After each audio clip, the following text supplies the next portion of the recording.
Pourtant, le monde ne l'a pas reconnue. Elle est venue chez les siens, et les siens ne l'ont pas reconnue, ne l'ont pas accueillie, pardon. Mais à tous ceux qui l'ont accepté, à ceux qui croient en son nom, elle a donné le droit de devenir enfants de Dieu. Puisqu'ils sont nés non du fait de la nature, ni par une volonté humaine, ni par la volonté d'un mari, mais qu'ils sont nés de Dieu. Gracieux. Et la parole s'est faite homme, elle a habité parmi nous pleine de grâce et de vérité. Et la parole s'est faite homme, verset 14, et elle a habité parmi nous pleine de grâce et de vérité. Et nous avons contemplé sa gloire. Une gloire comme celle du Fils unique venu du Père. Jean lui a rendu témoignage et c'est écrié. C'est celui à propos duquel j'ai dit, celui qui vient après moi m'a précédé. Je sais qu'il je l'ai dit au moins. Celui qui vient après moi m'a précédé, gracieuse. Celui qui vient après moi m'a précédé car il était avant moi. Nous avons tous reçu de sa plénitude et grâce sur grâce.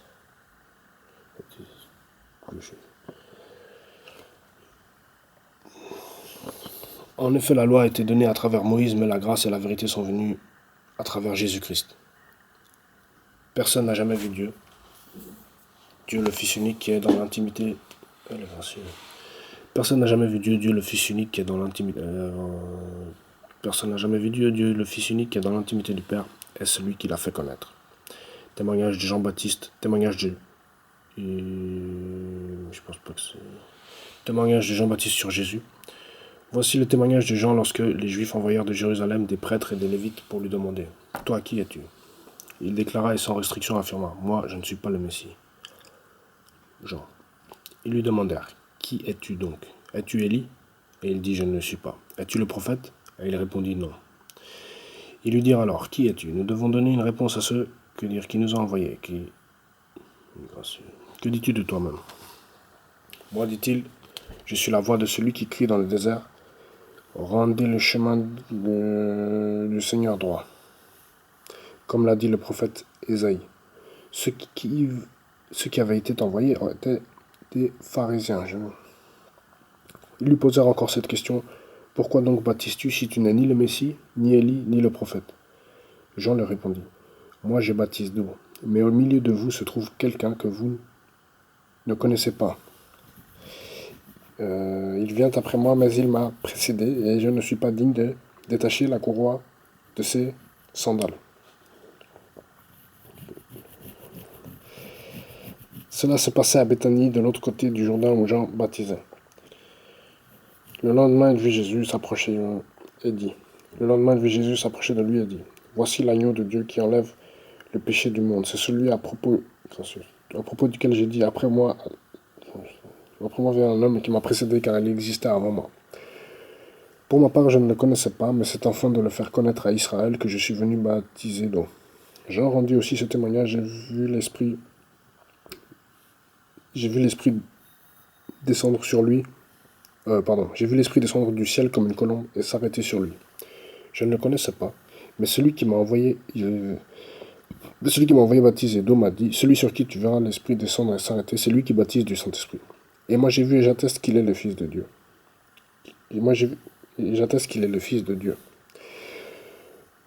Le lendemain, Jean était encore là avec deux de ses disciples. Il vit Jésus passer et dit, voici l'agneau de Dieu. Les deux disciples entendirent prononcer ces paroles et suivirent Jésus. Jésus se retourna et, voyant qu'ils le suivaient, il leur dit, que cherchez-vous? Ils lui répondirent, Rabbi, ce qui signifie maître. Où habites-tu? Voilà. Venez, leur dit-il, et voyez. Ils y allèrent donc, virent où il habitait et restèrent avec lui ce jour-là. C'était environ 4 heures de l'après-midi. André, le frère de Simon-Pierre, était l'un des deux qui avait entendu les paroles de Jean et qui avait suivi Jésus. Il rencontra d'abord son frère Simon et lui dit « Nous avons trouvé le Messie, ce qui correspond à Christ. » Il le conduisit vers Jésus. Jésus le regarda et dit « Tu es Simon, fils de Jonas. Tu seras appelé Céphas, ce qui signifie Pierre. » Le lendemain, Jésus décida de se rendre en Galilée. Il rencontra Philippe et lui dit, « Suis-moi. » Philippe était de Bethsaïda, la ville d'André. Tu peux rester. Philippe était de Bethsaïda, la ville. La ville d'André et de Pierre. Philippe rencontra Nathanaël et lui dit, « Nous avons trouvé celui que Moïse a décrit dans la loi et dont les prophètes ont parlé, Jésus de Nazareth, fils de Joseph. » Nathanaël lui dit, « Peut-il sortir quelque chose de bon de Nazareth ?» Philippe lui répondit, « Viens et vois. » Jésus vit Nathanaël s'approcher de lui et dit de lui, « Voici vraiment un Israélite en qui il n'y a pas de ruse. D'où me connais-tu » lui dit Nathanaël. Jésus lui répondit, « Il est gracieux. »« D'où me connais-tu » lui dit Nathanaël. Jésus lui répondit, « Avant que Philippe t'appelle, quand tu étais sous le figuier, je t'ai vu. » Nathanaël répondit, « Maître, tu es le Fils de Dieu, tu es le roi d'Israël, de Dieu. » Jésus lui répondit, « Parce que je t'ai dit que je t'ai vu sous le figuier, tu crois? Tu verras de plus grandes choses que celles-ci. » Il ajouta, en vérité, parce que je t'ai dit que je t'ai vu sous le figuier, tu crois? Il ajouta, en vérité, je vous l'ai dit. Vous verrez désormais le ciel ouvert et les anges de Dieu monter et descendre au-dessus du Fils de l'homme. Alléluia. J'espère que vous avez suivi. Ça, c'est l'évangile de Jean, c'est la parole de Dieu pure. Jésus-Christ qui est venu en chair. La parole faite chair. Lisons, si vous voulez bien, Proverbe chapitre 8. Nous lisons les versets 9 à 11, par la grâce de Dieu. Je lis par la grâce de Dieu, Proverbe chapitre 8, versets 9 à 11. Toutes sont exactes pour celui qui est intelligent et droites pour ceux qui ont trouvé la connaissance, Préférez mes instructions à l'argent et la connaissance à l'or le plus précieux. En effet, la sagesse vaut mieux que les perles, elle a plus de valeur que tout ce que l'on pourrait désirer. En effet, la sagesse vaut mieux que les perles, elle a plus de valeur que tout ce qu'on pourrait désirer. Amen.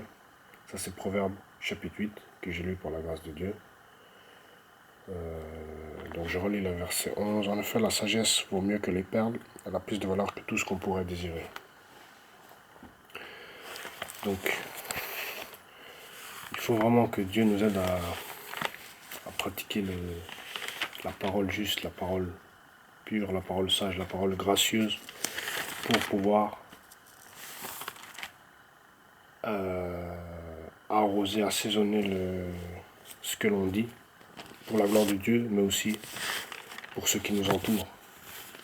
Et que dire de plus?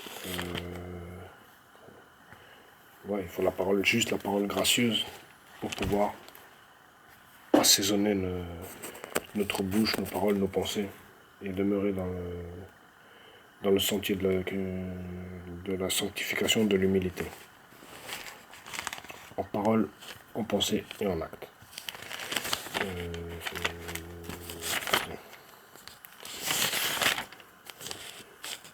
Donc voyons encore Éphésiens à présent. Ça, c'est pour devenir humble, renouvelé et obéissant totalement à l'évangile pour rester dans l'évangile de Christ. Je lis Éphésiens chapitre 4 à partir du verset 22 jusqu'au 24. Je lis pour la gloire. Je lis pour la gloire de Dieu. Éphésiens chapitre 4, je lis les versets 22 à 24. Excusez-moi pour les interférences. Je lis pour la gloire de Dieu. On vous a enseigné à vous débarrasser du vieil homme qui correspond à votre... Donc Éphésiens chapitre 4, versets 22 à 24. On vous a enseigné à vous... C'est la grâce de Dieu. On vous a enseigné à vous débarrasser du vieil homme qui correspond à votre ancienne manière de vivre, et se détruit sous l'effet de ses désirs trompeurs. À vous laisser renouveler par l'esprit dans votre intelligence et à vous revêtir de l'homme nouveau créé selon Dieu dans la justice et la sainteté que produit la vérité. Amen. Par la grâce de Dieu, je vais relire les versets. Par la grâce de Dieu, je vais relire les versets 23 à 24.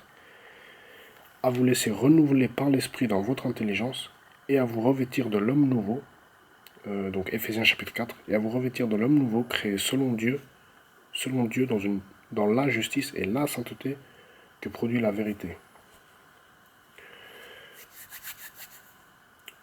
Voilà, c'est la justice et la sainteté par la grâce de Dieu.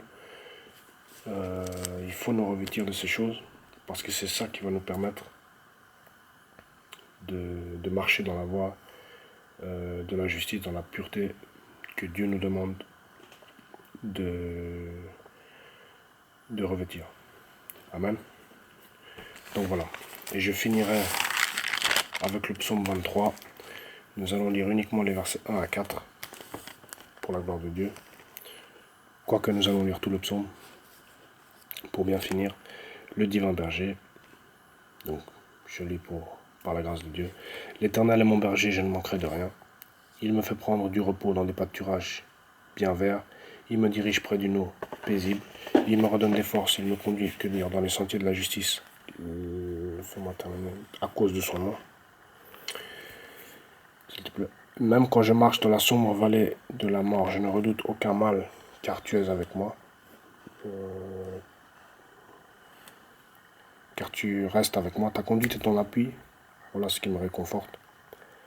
Tu dresses une table devant moi, en face de mes adversaires. Jésus. Tu verses de l'huile sur ma tête et tu fais déborder ma coupe. Oui, le bonheur et la grâce m'accompagneront, tous les jours de ma vie. Et j'habiterai dans la maison. Oui, le bonheur et la grâce m'accompagneront tous les jours de ma vie. Et j'habiterai dans la maison de l'Éternel, jusqu'à la fin de mes jours. Voilà. Ensuite, j'aimerais bien prendre un dernier verset avec vous, qui se trouve dans le livre de Hébreux, si je ne me trompe pas. Hébreux chapitre 10. Non, on va même terminer là-dessus. Parce que... Bon, prenons Hébreux chapitre 10 rapidement.